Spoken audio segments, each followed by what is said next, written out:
ബഹുമാന്യരെ, എല്ലാവർക്കും വന്ദനമറിയിക്കുന്നു. ഒരിക്കൽ കൂടെ ദൈവത്തിൻ്റെ വചനം വിഭാഗിക്കുവാൻ ദൈവം തന്ന വിലപ്പെട്ട അവസരത്തെ ഓർത്ത് ദൈവത്തെ സ്തുതിക്കുന്നു. യിരെമ്യാ പ്രവാചകനെക്കുറിച്ചാണല്ലോ നമ്മൾ ചിന്തിച്ചുകൊണ്ടിരിക്കുന്നത്. അദ്ദേഹം ഒരു പുരോഹിത കുടുംബത്തിൽ ജനിച്ചതാണെന്നും ഒരു പുരോഹിതനാകുവാനുള്ള പരിശീലനം നടത്തി അതിൻ്റെ പൂർത്തീകരണത്തിലേക്ക് വരുന്ന സമയത്താണ് ദൈവം അദ്ദേഹത്തെ പ്രവാചകനായി വിളിച്ച് നിയമിച്ചത് എന്നുമാണ് നമ്മൾ ചിന്തിച്ചത്. അദ്ദേഹത്തിന് ദൈവം താൻ എന്ത് ശുശ്രൂഷയാണ് ചെയ്യേണ്ടത്, അതിൻ്റെ ആവശ്യകത എന്താണ് എന്നുള്ളതിനെക്കുറിച്ച് 2 ദർശനങ്ങൾ നൽകി. അതുകൂടാതെ അദ്ദേഹത്തിൻ്റെ വായിൽ ദൈവം തൻ്റെ വചനം നൽകി. അതോടൊപ്പം താൻ ചെയ്യേണ്ട ശുശ്രൂഷകൾ എന്തൊക്കെയാണ് എന്ന് അദ്ദേഹത്തിന് ബോധ്യം വരുത്തി. ഇത്രയും കാര്യങ്ങളാണ് നമ്മൾ കഴിഞ്ഞ ക്ലാസ്സുകളിൽ കണ്ടത്. നമ്മൾ ഈ പറയുന്നത് പോലെ അത്ര എളുപ്പമായിരുന്നില്ല ആ കാര്യം എന്ന് ആവർത്തിച്ചു പറയുവാൻ ഞാൻ ആഗ്രഹിക്കുകയാണ്. സുഖകരമായിരുന്നില്ല. യിരെമ്യാവിനെ സംബന്ധിച്ച് അതൊട്ടും എളുപ്പം സാധിക്കാവുന്നതായിരുന്നില്ല. ദൈവം പറഞ്ഞു, അവരെ ഭയപ്പെടരുത്, ഞാൻ നിന്നോട് കൂടെയുണ്ട്, ഞാൻ നിനക്ക് ആലോചന പറഞ്ഞു തരും, ഞാൻ പറയുന്നത് നീ അവരോട് പറയുക. ആ ധൈര്യമാണ് യിരെമ്യാവിനെ തീരുമാനമെടുക്കുവാനും ശുശ്രൂഷയ്ക്കായി വേർതിരിയുവാനും സഹായകരമായത്. അങ്ങനെ യിരെമ്യാവ് ദൈവത്തിന് വാക്ക് നൽകി. യിരെമ്യാവിൻ്റെ ശുശ്രൂഷ ഇവിടെ ആരംഭിക്കുകയാണ്. എന്നാൽ അതിലേക്ക് നാം വരുന്നതിന് മുമ്പ് താൻ എങ്ങനെയുള്ള ഒരു ജനവർഗത്തിൻ്റെ മധ്യത്തിലായിരുന്നു ദൈവത്തിൻ്റെ വചനം അറിയിക്കേണ്ടിയിരുന്നത് എന്ന് നോക്കാൻ അത്യാവശ്യമുണ്ട്. നാം അറിയുന്നത് പോലെ ദൈവജനമെന്നറിയപ്പെടുന്ന യഹൂദ ജനം അബ്രഹാമിൻ്റെ മക്കൾ എന്ന് അവകാശപ്പെടുന്നു. വാഗ്ദത്തങ്ങളും നിയമങ്ങളും അവർക്കുള്ളതാണ്. ദൈവത്തിൻ്റെ പ്രവാചകന്മാരെയും അരുളപ്പാടുകളെയും കേൾക്കുവാൻ, കാണുവാൻ അവർക്കാണ് ഭാഗ്യമുണ്ടായത്. തീർച്ചയായിട്ടും യഹൂദജാതി ലോകത്ത് മറ്റേതൊരു ജാതിയേക്കാളും പ്രത്യേകതയുള്ളവരാണ്, നമുക്കതറിയാം. ആ ജനം ഇപ്പോൾ ബാബേൽ പ്രവാസത്തിലേക്ക് പോകത്തക്ക വിധം അധപ്പതിച്ചുവെന്നാണ് ദൈവം പറയുന്നത്. ഇവിടെ ആ ജനത്തിൻ്റെ അന്നത്തെ ആത്മീയ നിലവാരം എങ്ങനെയിരുന്നു, ധാർമ്മികമായിട്ട് അവരെങ്ങനെയായിരുന്നു, ദൈവം എന്തുകൊണ്ട് അവരെ ന്യായം വിധിക്കുമെന്ന് പറഞ്ഞു, കഠിനമായി ബാബേലിലേക്ക് അയക്കുമെന്ന് പറഞ്ഞു, ആരംഭമായിട്ട് അതൊന്ന് ചിന്തിക്കേണ്ടതുണ്ട്. എങ്ങനെയുള്ള ഒരു കാലഘട്ടത്തിലാണ്, എങ്ങനെയുള്ള ഒരു ജനത്തിൻ്റെ മധ്യത്തിലാണ് യിരെമ്യാവ് ശുശ്രൂഷിക്കേണ്ടിയിരുന്നത്? അത് നമ്മൾ ചില വാക്യങ്ങൾ തന്നെ വായിക്കേണ്ടി വരും. നമുക്ക് പലപ്പോഴും ഉണ്ടാകാവുന്നൊരു പ്രശ്നം ഉണ്ടായിട്ടുള്ളത് ഞാൻ ഉൾപ്പെടെ.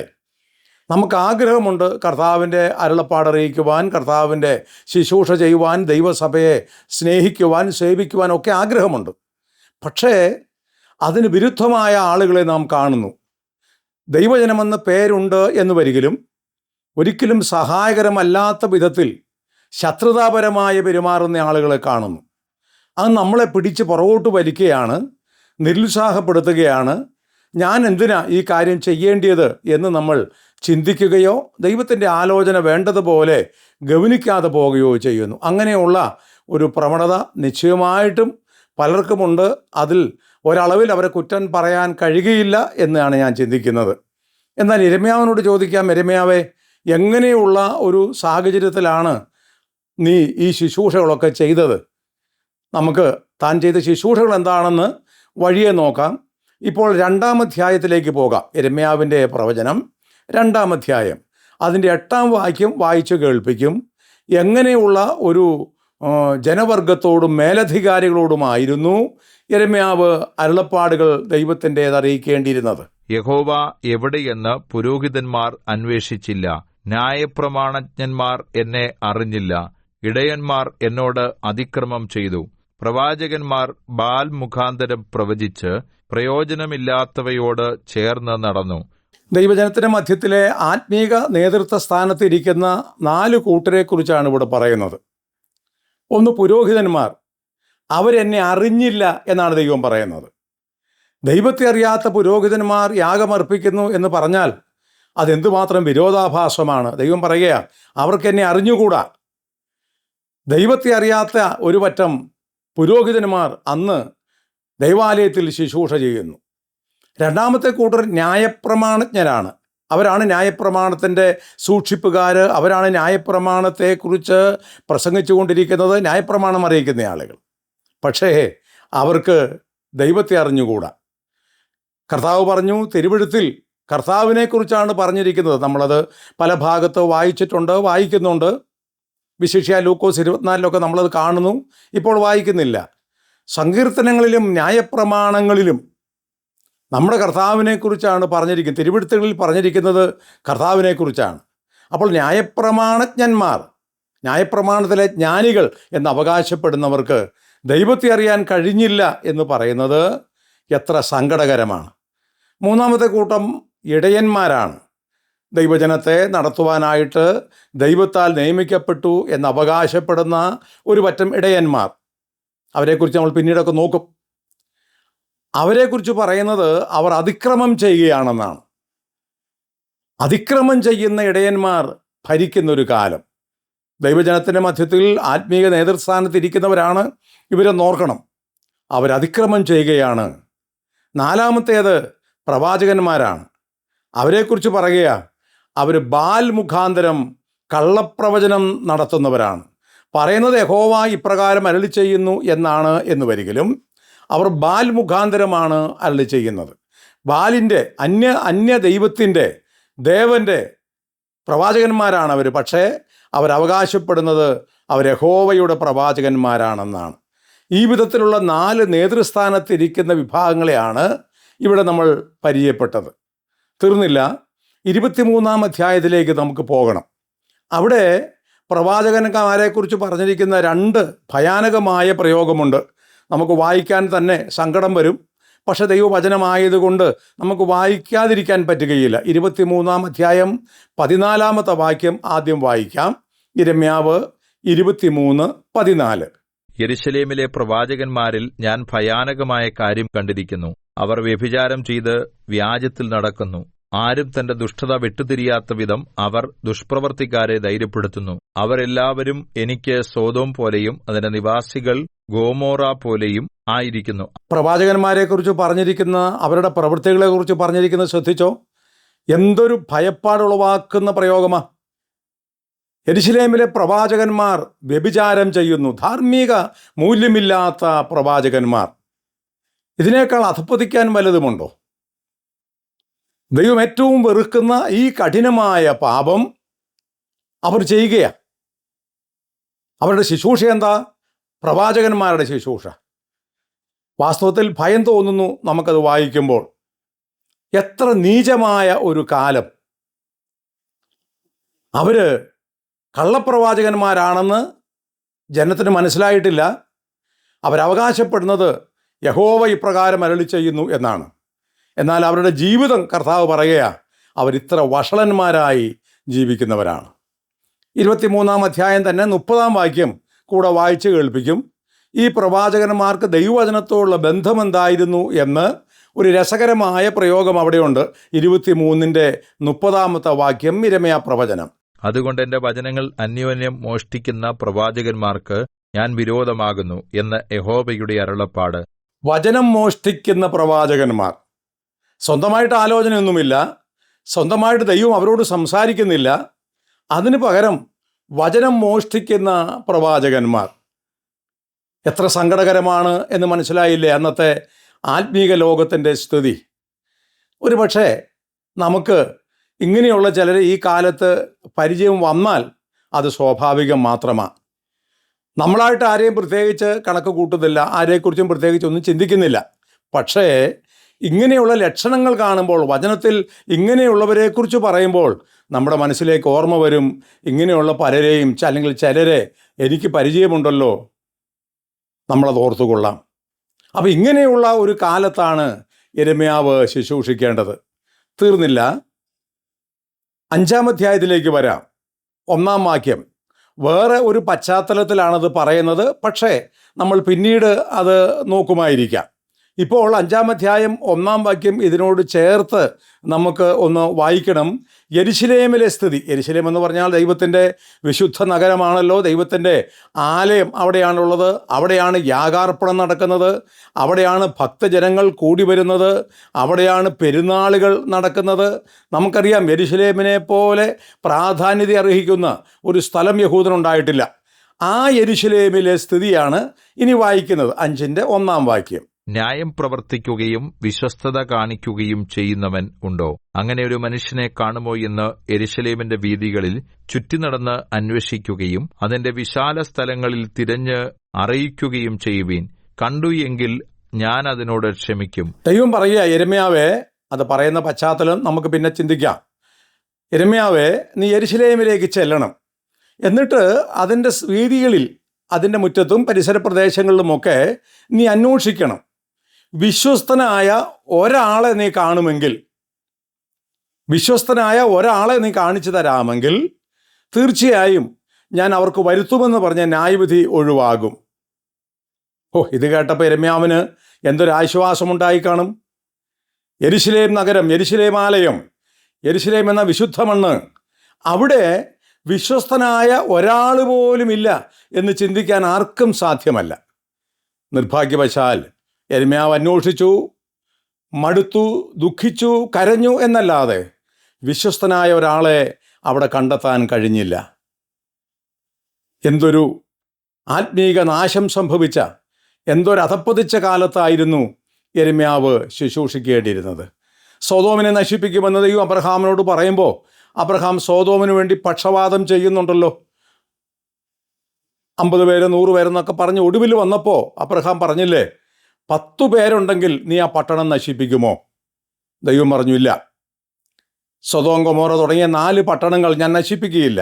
10 പേര്, 10 നീതിമാന്മാർ അവിടെ ഉണ്ടെങ്കിൽ മതി. അതുണ്ടായില്ല എന്ന് നമുക്കറിയാം. പക്ഷെ സൊദോമിൽ 10 പേരെയാണ് അബ്രഹാം പറഞ്ഞതെങ്കിൽ ദൈവം പറയുക, യെരൂശലേമിൽ ഒരു വിശ്വസ്തനെ കണ്ടെത്തിയാൽ മതി, ഞാൻ അവരെ അടിമത്തത്തിലേക്ക് അയക്കാതിരിക്കാം. അത്ര കഠിനമായ ആത്മീക വരൾച്ചയുടെ ഒരു കാലത്ത് യിരെമ്യാവ് എന്ന് പറയുന്ന യുവാവ് ശുശ്രൂഷകനായി നിയമിക്കപ്പെട്ടിരിക്കുന്നു. 2-ാം അധ്യായത്തിൻ്റെ 11-ാം വാക്യം നമുക്കൊന്ന് വായിക്കാം. ഇതിൻ്റെ ഫലം എന്തായിരുന്നു? പ്രവാചകന്മാരും ഇടയന്മാരും ന്യായപ്രമാണജ്ഞന്മാരും പുരോഹിതന്മാരും ഒക്കെ ഇങ്ങനെ ആയതിൻ്റെ അനന്തര ഫലം എന്തായിരുന്നുവെന്ന് 2-11 നാം വായിക്കുന്നുണ്ട്. ഒരു ജാതി തന്റെ ദേവന്മാരെ മാറ്റിയിട്ടുണ്ടോ? അവ ദേവന്മാരല്ലാത്താനും. എന്നാൽ എന്റെ ജനം തന്റെ മഹത്വമായവനെ പ്രയോജനമില്ലാത്തതിന് വേണ്ടി മാറ്റിക്കളഞ്ഞിരിക്കുന്നു. ദൈവം ചോദിക്കുക, ഏതെങ്കിലും ഒരു ജാതി തങ്ങളുടെ ദേവന്മാരെ മാറ്റിക്കളഞ്ഞിട്ടുണ്ടോ? അവരൊന്നും ദൈവങ്ങളല്ല, എങ്കിലും അവരുടെ ദൈവസങ്കല്പം അത് ദൈവമാണെന്ന് അവർ ചിന്തിക്കുന്നു. അങ്ങനെയുള്ള ജാതികൾ, തിരിച്ചറിവില്ലാത്ത ജാതികൾ, ന്യായപ്രമാണവുമായി ബന്ധമില്ലാത്ത പുറജാതികൾ, അത് ഏതെങ്കിലും ഒരു ജാതി അവരുടെ ദേവന്മാരെ മാറ്റിക്കളഞ്ഞിട്ടുണ്ടോ? എന്നാൽ എൻ്റെ ജനം എന്നെ മാറ്റിക്കളഞ്ഞു, അവരുടെ മഹത്വമായവനെ മാറ്റിക്കളഞ്ഞു, പ്രയോജനമില്ലാത്തതിനു വേണ്ടി അവർ വെച്ചുമാറി. പ്രിയപ്പെട്ടവരെ, വാസ്തവത്തിൽ എന്തൊരു ദുസ്തുതിയായിരുന്നു യിരെമ്യാവിൻ്റെ കാലം. അടിതൊട്ട് മുടിയോളം സുഖമില്ലാത്ത, അടിമുടി രോഗം ബാധിച്ച ഒരു വല്ലാത്ത സങ്കടസ്ഥിതി ഈ കാലത്ത് യിരെമ്യാവ് ശുശ്രൂഷിക്കേണ്ടി വരുന്നു. തീർന്നില്ല, 8-ാം അധ്യായത്തിലേക്ക് പോകണം. 7-ാം വാക്യം വായിക്കാം. നമുക്ക് ഇനിയും 2-3 തെളിവ് കൂടെ ആ ഭാഗത്ത് നോക്കേണ്ടതുണ്ട്. ആ കാലത്തെ കാഠിന്യം, ആ കാലത്ത് ശുശ്രൂഷിക്കുക എന്ന് പറയുന്നത് എത്ര ഭയാനകമായിരുന്നു എന്നുള്ളത്. 8-ാം അധ്യായം 7-ാം വാക്യം. ആകാശത്തിലെ പെരുഞ്ഞാറ തന്റെ കാലമറിയുന്നു.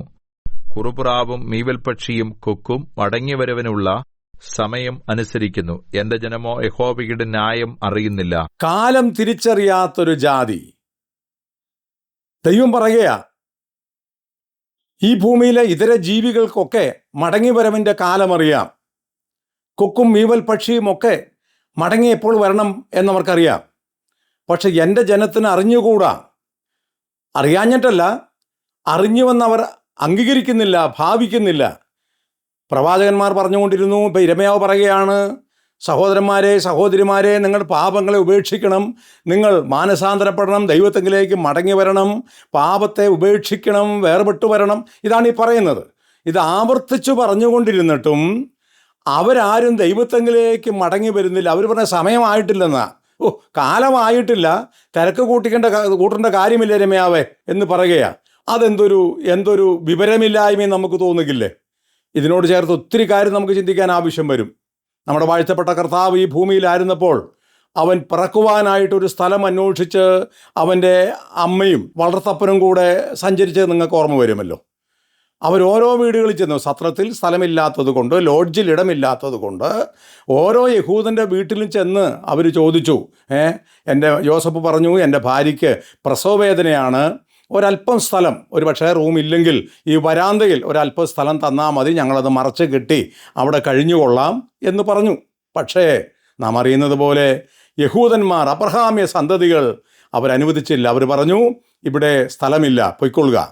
ഓരോ വീടും മാറി മാറി നിറഗർഭിണിയുമായിട്ട് ജോസഫ് സഞ്ചരിച്ചു.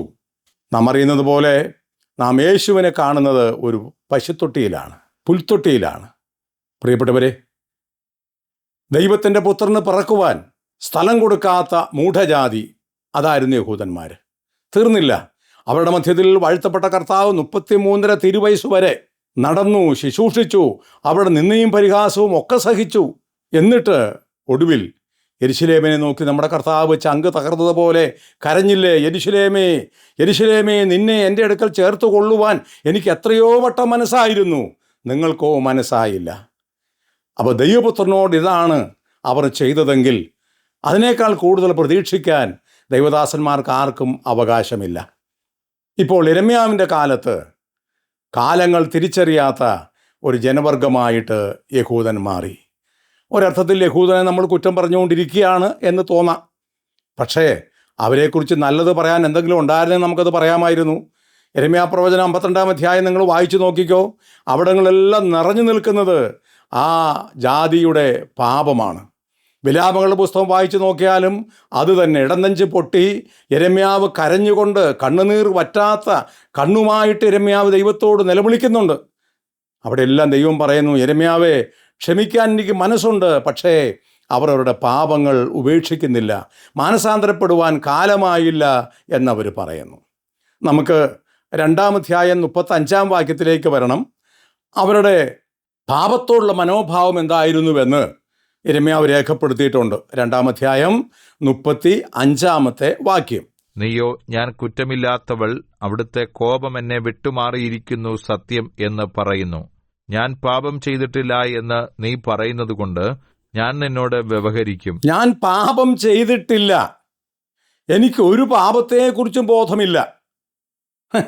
പ്രവാചകൻ ഇങ്ങനെ തലങ്ങും വിലങ്ങും നടന്ന് ദൈവത്തിൻ്റെ അരുളപ്പാട് അറിയിക്കുക, ഭയപ്പാടോട് അറിയിക്കുക, അലറി വിളിച്ചു പറയുക, എൻ്റെ സഹോദരി സഹോദരന്മാരെ, മാനസാന്തരപ്പെടുവിൻ, ദൈവത്തിൻ്റെ ന്യായവിധിയുടെ വാൾ തേച്ച് മിനുക്കിക്കൊണ്ടിരിക്കുന്നു, ദൈവം കരുണയുള്ളവനാണെങ്കിലും പാപത്തെ ശിക്ഷിക്കുന്നവനാണ്, മാനസാന്തരപ്പെടുവിൻ, അത് പറഞ്ഞുകൊണ്ടിരിക്കുക. അവർ പറയുക, നീ എന്നതാ ഞങ്ങളോട് ഈ പറയുന്നത്? ഞങ്ങൾക്ക് ഒരു കുറ്റത്തെക്കുറിച്ചും ബോധമില്ല, ഞങ്ങൾ പിന്നെ എവിടുന്ന് മാനസാന്തരപ്പെട്ട് വരണമെന്നാണ് നീ പറയുന്നത്? സ്വയനീതിക്കാരായ ആളുകൾ. ഇങ്ങനെയുള്ള ആരെങ്കിലുമൊക്കെ നമ്മൾ കാണാറില്ലേ? ദൈവജനമെന്ന പേര് കൊണ്ട് അറിയപ്പെടുന്നവരുടെ മധ്യത്തിൽ ഇങ്ങനെയുള്ള ആളുകളെ നമുക്ക് പരിചയപ്പെടാൻ സാധിക്കുന്നില്ലേ? സ്വയമായിട്ട് ഒരു കുറ്റവും ഏറ്റെടുക്കാതെ മറ്റുള്ളവർ മുഴുവൻ കുറ്റക്കാരാണെന്ന് പറയുവാൻ ഇഷ്ടമുള്ള ആളുകൾ. അത് യഹൂദൻ്റെ പിൻതലമുറക്കാരാണെന്ന് പറയേണ്ടി വരും. തീർന്നില്ല, നമുക്ക് 7-ാം അധ്യായത്തിലേക്ക് പോകണം. യിരെമ്യാവ് 7-ാം അധ്യായം 8 മുതൽ 11 വരെയുള്ള വാക്യങ്ങൾ നമുക്കൊന്ന് വായിക്കണം. ഇവരുടെ ദുസ്ഥിതി എന്താണെന്ന് അറിയാൻ ഇതുകൂടെ ചേർത്ത് വയ്ക്കേണ്ടതാണ്.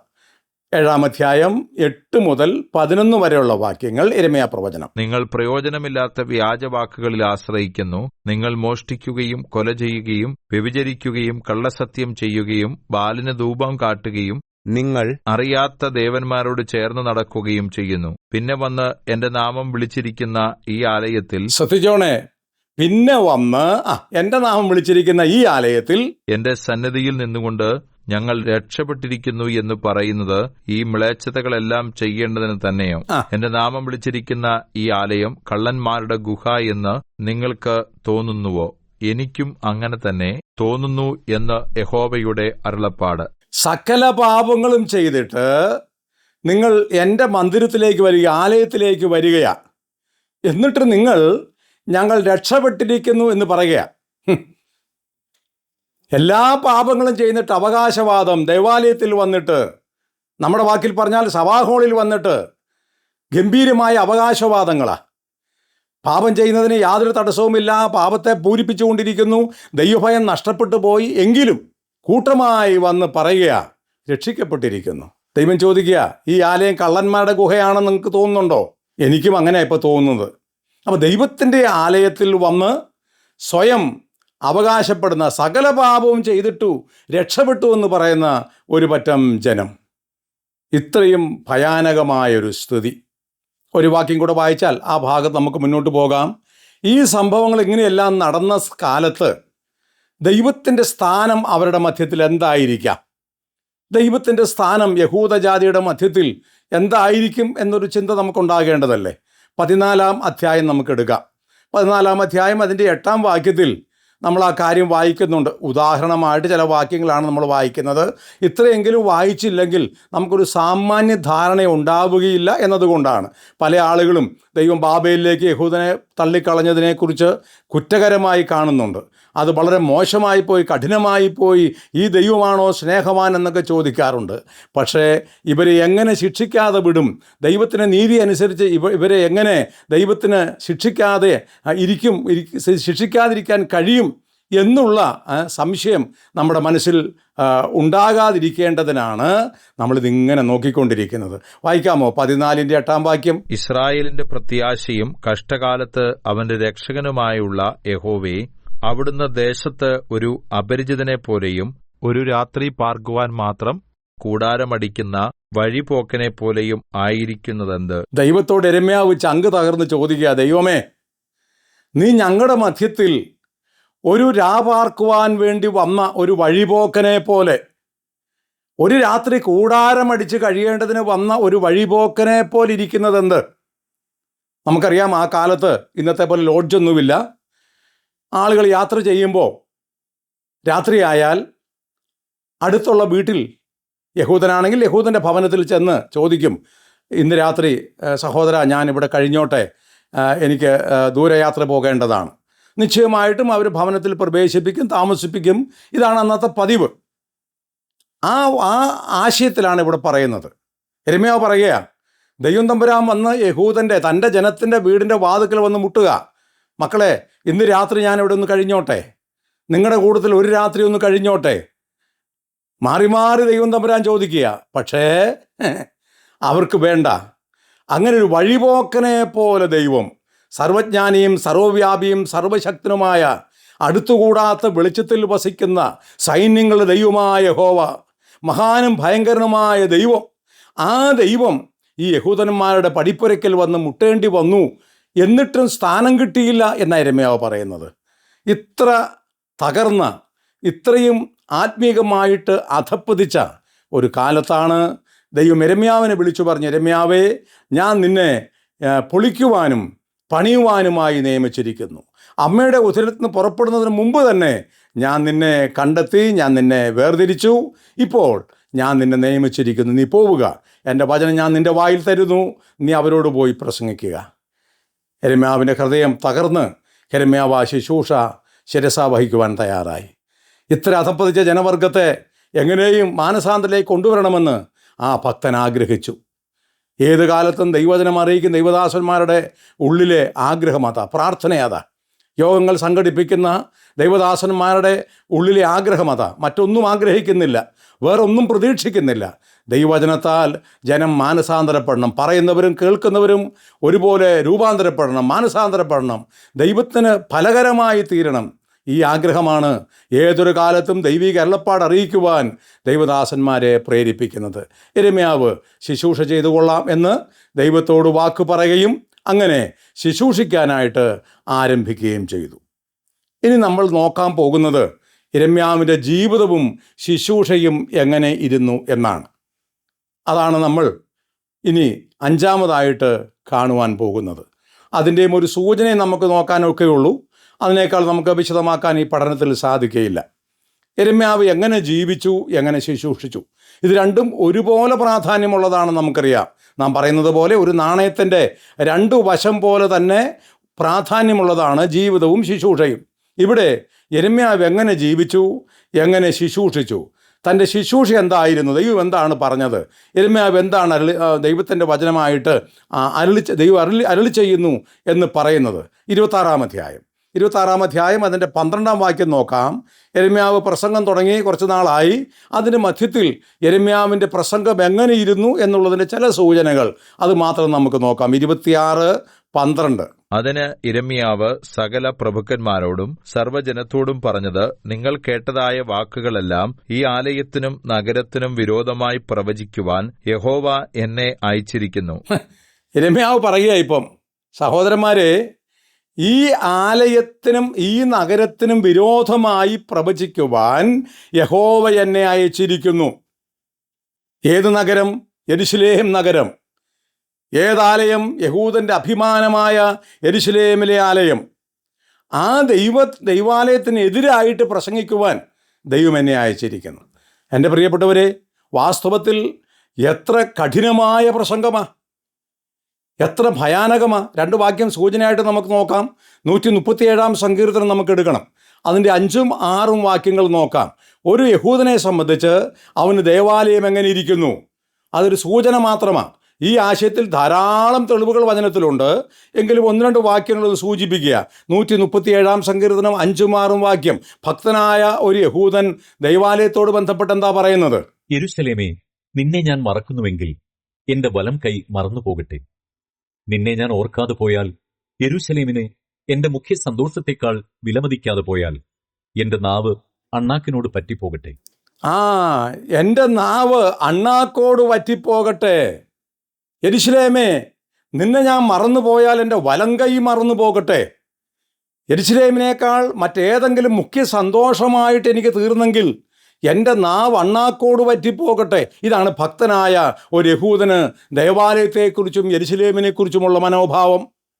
നമുക്ക് യിരെമ്യാവിലേക്ക് തിരികെ വരണം, 7-ാം അധ്യായത്തിലേക്ക്.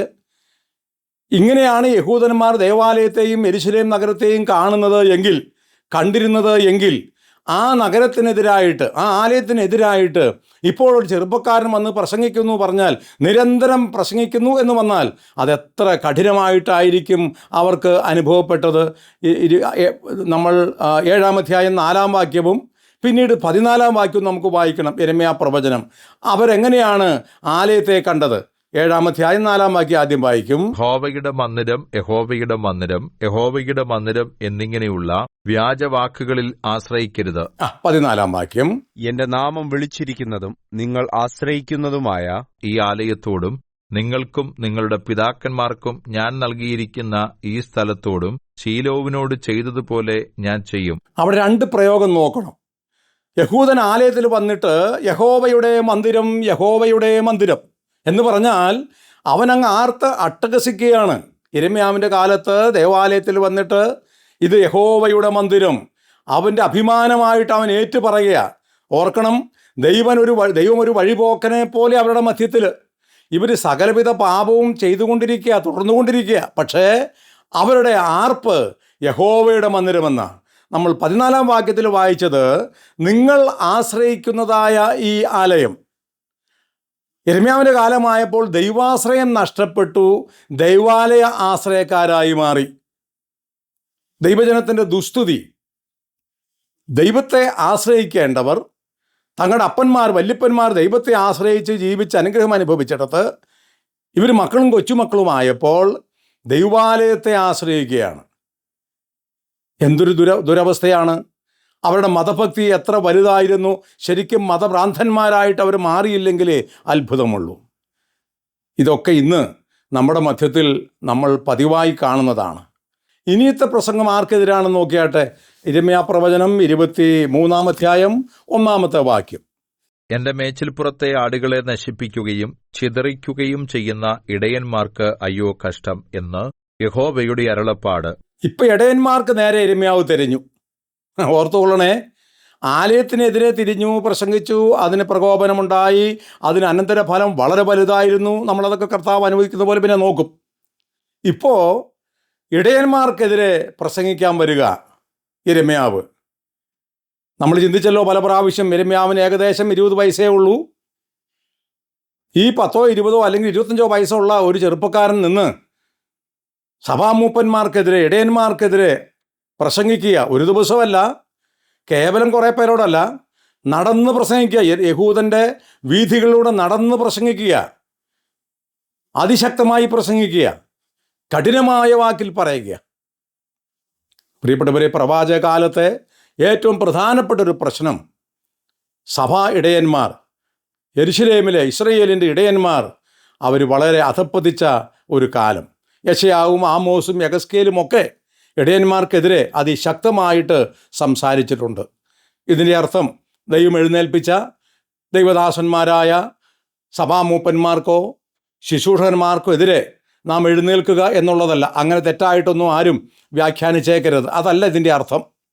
നാം വചനത്തിൽ വായിക്കുന്നത്, നിങ്ങളെ നടത്തുന്നവർക്ക് കീഴടങ്ങി അനുസരിച്ചിരിപ്പിൻ, അവർ സന്തോഷത്തോടെ നിങ്ങളെ ഓർത്ത ശുശ്രൂഷ ചെയ്യുവാൻ അനുവദിപ്പിൻ, ഞരങ്ങിക്കൊണ്ടാകരുത്. വളരെ കർക്കശമായ കൽപ്പനയാണ്. അതുകൊണ്ട് ഇത് അതിനുള്ള വാക്യമായിട്ട് ആരും ചിന്തിക്കേണ്ട. നമുക്ക് അങ്ങനെ ഒരു ഗുണമുണ്ട് പല ആളുകൾക്കും. നമ്മൾ അങ്ങനെ ആയിരിക്കരുത്.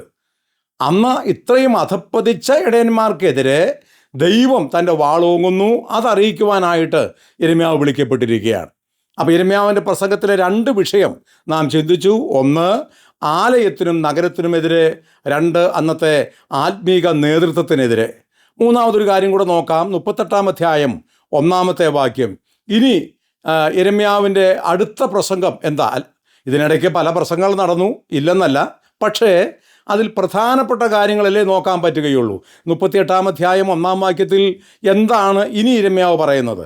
യഹോവ ഇപ്രകാരം അരുളിച്ചെയ്യുന്നു, ഈ നഗരത്തിൽ വസിക്കുന്നവൻ വാൾ കൊണ്ടും ക്ഷാമം കൊണ്ടും മഹാമാരി കൊണ്ടും മരിക്കും. കൽദയരുടെ അടുക്കൽ ചെന്നു ചേരുന്നവനോ ജീവനോടെയിരിക്കും. അവന്റെ ജീവൻ അവന് കൊള്ള കെട്ടിയതുപോലെ ആയിരിക്കും. അവൻ ജീവനോടിരിക്കും എന്നും യഹോവ അരുളിച്ചെയ്യുന്നു. യിരെമ്യാവ് പറയുക, ദൈവം അരുളിച്ചെയ്യുന്നു, യഹോവ ഇപ്രകാരം അരുളിച്ചെയ്യുന്നു, നിങ്ങൾ ഈ നഗരത്തിൽ വസിക്കരുത്, യെരുശലേമിലോ പ്രാന്തപ്രദേശങ്ങളിലോ നിങ്ങൾ വസിക്കരുത്. അല്പം കൂടെ പറഞ്ഞാൽ പലസ്തീനിൽ നിങ്ങൾ വസിക്കരുത്. പകരം കൽദയരുടെ അടുക്കിലേക്ക് ചെല്ലുക. അവിടെ ചെന്നാൽ നിങ്ങൾ ജീവനോടിരിക്കും. നിങ്ങളുടെ ജീവൻ കൊള്ള കണ്ടു കിട്ടിയതുപോലെ നിങ്ങൾക്ക് സുരക്ഷിതമായിട്ടിരിക്കും. അതിനു പകരം നിങ്ങൾ ഇനിയും ഈ നഗരത്തിലാണ് താമസിക്കുന്നതെങ്കിൽ നിങ്ങൾ കൊല്ലപ്പെടും. സ്വന്തം നഗരത്തിന് എതിരായിട്ടും ശത്രു രാജ്യത്തിന് അനുകൂലമായിട്ടും ഇപ്പോൾ യിരെമ്യാവ് പ്രസംഗിക്കുക. ഒന്നാലോചിച്ച് നോക്കുക. നാം ഭാരതീയരാണ്, ഇന്ത്യക്കാരാണ്. നമ്മുടെ ഈ രാജ്യത്തിനെതിരായിട്ട് നാം പ്രസംഗിക്കുകയും നമ്മുടെ ശത്രു രാജ്യത്തിന് അനുകൂലമായി പ്രസംഗിക്കുകയും ചെയ്യുന്നു എന്ന് വന്നാൽ, ഇവിടെയുള്ള എല്ലാവരും ശത്രു രാജ്യത്തേക്ക് ഓടിപ്പോയിക്കൊള്ളുക എന്ന് പറഞ്ഞു എന്ന് വന്നാൽ, അത് രാജ്യദ്രോഹ കുറ്റമാണ്, ജാമ്യമില്ലാത്ത കുറ്റമാണ്. നിശ്ചയമായും തുറുങ്കിൽ അടച്ചിരിക്കും. ഇപ്പോൾ യിരെമ്യാവ് ചെയ്യുന്നത് അതാ. എന്ന് പറഞ്ഞാൽ യെരുശലേമിനെതിരെ പ്രസംഗിക്കുന്നു. പോരാ, ഇവിടുന്ന് നാട് വിട്ടുകൊള്ളുക, ഈ പലസ്തീൻ വിട്ടു പൊക്കൊള്ളുക, കൽദയരുടെ രാജ്യത്ത് പോയി താമസിക്കുക. ഒരു വാക്യം കൂടെ നമുക്ക് വായിക്കാം. ഇത് കേട്ടവരെന്തു പറഞ്ഞെന്നറിയാമോ? 38-ാം അധ്യായം 4-ാമത്തെ വാക്യം. ഇത് കേട്ട ആളുകൾ, ഈ പ്രസംഗം കേട്ട ആളുകൾ അവരെന്തു പറഞ്ഞു? അതുകൂടെ നോക്കിയാൽ നമുക്ക് ഇന്ന് അവസാനിപ്പിക്കേണ്ടി വരും. 38-ന്റെ 4-ാം വാക്യം. പ്രഭുക്കന്മാർ രാജാവിനോട്, ഈ മനുഷ്യൻ നഗരത്തിൽ ശേഷിച്ചിരിക്കുന്ന പടയാളികൾക്കും സർവ്വജനത്തിനും ഇങ്ങനെയുള്ള വാക്കു പറഞ്ഞ് ധൈര്യക്ഷയം വരുത്തുന്നതുകൊണ്ട് അവനെ കൊന്നുകളയണമേ. ഈ മനുഷ്യൻ ഈ ജനത്തിന്റെ നന്മയല്ല തിന്മയത്രേ ആഗ്രഹിക്കുന്നത് എന്ന് പറഞ്ഞു. അവർ പോയി രാജാവിനോട് പരാതിപ്പെടുക, പ്രഭുക്കന്മാരും നേതാക്കന്മാരെല്ലാം കൂടെ. ഈ മനുഷ്യൻ, ഏത് മനുഷ്യൻ? യിരെമ്യാവ് ഈ നഗരത്തിൽ വസിക്കുന്ന ആളുകൾക്കും അതുപോലെ പട്ടാള ഉദ്യോഗസ്ഥന്മാർക്കുമൊക്കെ ധൈര്യക്ഷയം വരുത്തി, അവരെ ഭയപ്പെടുത്തി, അവരെ പേടിപ്പിച്ചു. അതുകൊണ്ട് ഇവനെ കൊന്നുകളയണം, ഇവന് ജീവിക്കാൻ അനുവദിച്ചുകൂടാ. അപ്പോൾ യിരെമ്യാവിൻ്റെ പ്രസംഗത്തിൻ്റെ ഫലമെന്ന് പറയുന്നത് അവൻ്റെ ജീവൻ ചോദ്യം ചെയ്യപ്പെട്ടു. അവന് പ്രാണനോടിരിക്കാൻ കഴിയാത്തൊരു സ്ഥിതിയിലേക്ക് അവൻ വന്നു. ഇത്ര ശ്രമകരവും ഗൗരവതരവുമായൊരു ശുശ്രൂഷ ചെയ്യേണ്ടതിന് വേണ്ടിയിട്ടാണ് ദൈവം യിരെമ്യാവിനെ നിയമിച്ചത്. ഒരു വാക്ക് എൻ്റെ സഹശുശ്രൂഷകരായ ദൈവദാസന്മാരോട് പറഞ്ഞ് അവസാനിപ്പിക്കട്ടെ. പ്രിയപ്പെട്ടവരെ, നമ്മുടെ ശുശ്രൂഷയിൽ നമ്മുടെ മനസ്സ് മടിപ്പിക്കുന്ന, നമ്മളെ ക്ഷീണിപ്പിക്കുന്ന, നിരാശപ്പെടുത്തുന്ന ഒട്ടനവധി ദുഃഖസംഭവങ്ങളെ നമ്മൾ നേരിടാറുണ്ട്. എങ്കിലും കർത്താവിൻ്റെ കൃപ നിമിത്തം നമുക്ക് ലഭിച്ച ശുശ്രൂഷകൾ പിന്നെയും തുടരുന്നു. ഇവിടെ യിരെമ്യാവിനെക്കുറിച്ച് ഓർത്ത് നോക്കിക്കേ. അദ്ദേഹം എങ്ങനെയായിരിക്കും ശുശ്രൂഷ ചെയ്തത്? ഈ ശുശ്രൂഷയിൽ എങ്ങനെയായിരിക്കും അദ്ദേഹം പിന്നെയും തുടർന്നത്? 40 കൊല്ലം യിരെമ്യാവ് ശുശ്രൂഷിച്ചു. അതെങ്ങനെയായിരിക്കാം? ഇവിടെയാണ് ദൈവത്തെ അനുസരിക്കാൻ മനസ്സുണ്ടെങ്കിൽ, മനസ്സ് കാണിക്കുമെങ്കിൽ ദൈവം നിശ്ചയമായിട്ടും തൻ്റെ കൃപ തന്ന് നമ്മളെ ഉപയോഗിക്കും എന്നുള്ളതിൻ്റെ തെളിവ്. യിരെമ്യാവിൻ്റെ മേൽ കൈവെക്കുവാൻ ആരെയും ദൈവം അനുവദിച്ചില്ല. യിരെമ്യാവ് കഷ്ടതകൾ ധാരാളം അനുഭവിച്ചു. നമ്മളത് കർത്താവ് അനുവദിക്കുന്ന പക്ഷം അടുത്ത ആഴ്ച നമ്മൾ നോക്കും. ധാരാളം കഷ്ടത അനുഭവിച്ചു, ഒത്തിരി ഒറ്റപ്പെടൽ അനുഭവിച്ചു, ഒരുപാട് ശാരീരിക വേദന അനുഭവിച്ചു, ഒരുപാട് മാനസിക പീഡകൾ അനുഭവിച്ചു. അതൊന്നും ഇല്ല എന്നല്ല, നിസാരമാണെന്നല്ല. എന്നാൽ അതിൻ്റെ എല്ലാം നടുവിൽ ആ ഭക്തൻ ദൈവവാക്കിന് അനുസരണം കാണിച്ചു. അവൻ തോറ്റു പിന്മാറിയില്ല, ഒരു ഭീരുവിനെ പോലെ അവൻ മാറിപ്പോയില്ല. നാം എപ്പോഴും ഇത് ഓർക്കണം. നമുക്കിവിടെ തൽക്കാലം അവസാനിപ്പിക്കാൻ ആവശ്യം, യിരെമ്യാവ് എങ്ങനെ ശുശ്രൂഷിച്ചു, യിരെമ്യാവ് എന്തെല്ലാം ശുശ്രൂഷ ചെയ്തു, അതിൻ്റെ ഒരു ചെറിയ ഭാഗമാണ് നമ്മൾ നോക്കിയത്. കർത്താവ് നമ്മെ സഹായിക്കട്ടെ. നമ്മൾ നിരാശപ്പെട്ട് തോറ്റു പിന്മാറുന്നില്ല. ഈ രാത്രി നമ്മൾ പിന്നെയും ധൈര്യപ്പെടുകയാണ്. യിരെമ്യാവിൻ്റെ ദൈവത്തോട് ചേർന്ന് നിൽക്കുവാൻ നമ്മൾ തീരുമാനിക്കുക. നമ്മളെ പടചേർത്തവൻ, നമ്മളെ വിളിച്ചവൻ, നമുക്ക് ശുശ്രൂഷ തന്നവൻ, നമ്മളെ വേർതിരിച്ചവൻ, നമുക്ക് യോഗ്യതയുണ്ടെന്ന് പറഞ്ഞ് ഈ ശുശ്രൂഷയ്ക്കായി നമ്മളെ കൊണ്ടുവന്നവൻ, അവനാ തീരുമാനിക്കേണ്ടത്. നമ്മൾ കഴിഞ്ഞ ആഴ്ച ചിന്തിച്ചല്ലോ, ആർക്കും ഒരിക്കലും തുറക്കാൻ പറ്റാതെ വണ്ണം വാതിലടയ്ക്കുകയും ആർക്കും അടയ്ക്കാൻ പറ്റാത്തതുപോലെ വാതിൽ തുറക്കുകയും ചെയ്യുന്നവൻ അവനാ നമ്മുടെ കർത്താവ്, അവനാ നമ്മുടെ യജമാനൻ, അവനെയാണ് നമ്മൾ സേവിക്കുന്നത്. അതുകൊണ്ട് നമ്മൾ ഭയപ്പെടുന്നില്ല. ഒരു ചൊല്ലുണ്ടല്ലോ, ഓലപ്പാമ്പ് കണ്ട് പേടിക്കുന്നില്ല. നിശ്ചയമായിട്ടും ഇന്ന് രാത്രി സാത്താനോടും അവൻ്റെ ദൂതന്മാരോടും നമ്മളിത് പറയുക, ഭൂതഗണങ്ങളോട് നമ്മളിത് പറയുക, ഞങ്ങളെ അങ്ങനെ പേടിപ്പിക്കാൻ നോക്കണ്ട. നിശ്ചയമായിട്ടും നസറായനായ യേശു, യഹൂദാ ഗോത്രത്തിലെ സിംഹം, അവൻ ഞങ്ങളോട് കൂടെയുണ്ട്. അവൻ ഞങ്ങൾക്ക് മുമ്പേ ഞങ്ങളെ നയിക്കുവാനായിട്ടുണ്ട്. അവൻ്റെ പിന്നിൽ ഞങ്ങൾ അണിചേർന്നവരാണ്. അണിയായി അവൻ്റെ പിന്നാലെയാണ് ഞങ്ങൾ പോകുന്നത്. കർത്താവ് സഹായിക്കേണ്ടിയിരിക്കുന്നു. പ്രിയ സഹോദരി സഹോദരന്മാരെ, നമ്മുടെ വിശ്വാസ ജീവിതം പോരാട്ടമുള്ളതാണ് എന്ന് പറഞ്ഞാൽ പോരാ. സ്വന്തം ജനത്താൽ പോരാട്ടം ഉണ്ടാകും, സ്വസഭക്കാരാൽ പോരാട്ടം ഉണ്ടാകും. അതാണ് യിരെമ്യാവ് പഠിപ്പിക്കുന്നത്. അങ്ങനെ നാം പ്രതീക്ഷിക്കാതെ നമുക്ക് പ്രോത്സാഹനമാകും, നമ്മളെ സഹായിക്കും, നമ്മളെ ഓർത്ത് പ്രാർത്ഥിക്കും, നമ്മളെ ധൈര്യപ്പെടുത്തും എന്നൊക്കെ നമ്മൾ ചിന്തിച്ച, നമ്മൾ മോഹിച്ച ആളുകൾ തന്നെ നമുക്കെതിരെ രംഗത്ത് വരും എന്നുള്ളത് യിരെമ്യാവിൻ്റെ ജീവിതം നമ്മളെ പഠിപ്പിക്കുന്നു. ഒരു വലിയ മനുഷ്യൻ്റെ ജീവിതം നമ്മൾ അല്പം മാത്രം നോക്കുക, എന്നാൽ ഇത് വിസ്തരിച്ച് പഠിക്കുവാൻ നമുക്ക് ആവശ്യമുണ്ട്. കർത്താവ് എല്ലാവരെയും ആ കാര്യത്തിൽ സഹായിക്കട്ടെ. യിരെമ്യാ പ്രവചനം ഇനി വായിക്കുമ്പോൾ ഈ ഭക്തനായ മനുഷ്യൻ നേരിട്ട ദുഃഖങ്ങളും വേദനകളും ഒക്കെ തിരിച്ചറിയുവാൻ ഇത് നമുക്ക് സഹായകരമായി തീരട്ടെ. യിരെമ്യാവിനെ പോലെ ഒന്നും നമുക്ക് അനുഭവിക്കാൻ ആവശ്യം വന്നിട്ടില്ല. നമ്മളെ സ്നേഹിക്കാൻ ധാരാളം സഹോദരങ്ങൾ ഇവിടെയുണ്ട്. നമ്മളെ കരുതുവാനും കൈത്താങ്ങൽ നൽകുവാനും ധാരാളം പ്രിയപ്പെട്ടവർ നമുക്കുണ്ട്. എന്നാൽ ആരുമില്ലാത്തിടത്ത് യിരെമ്യാവ് ഏകനായി അത് ചെയ്തെങ്കിൽ നമുക്ക് എത്രയധികം ഇത് സാധിക്കുന്നതാണ്. ദൈവത്തോട് നമുക്ക് നന്ദിയുള്ളവരായിരിക്കാം.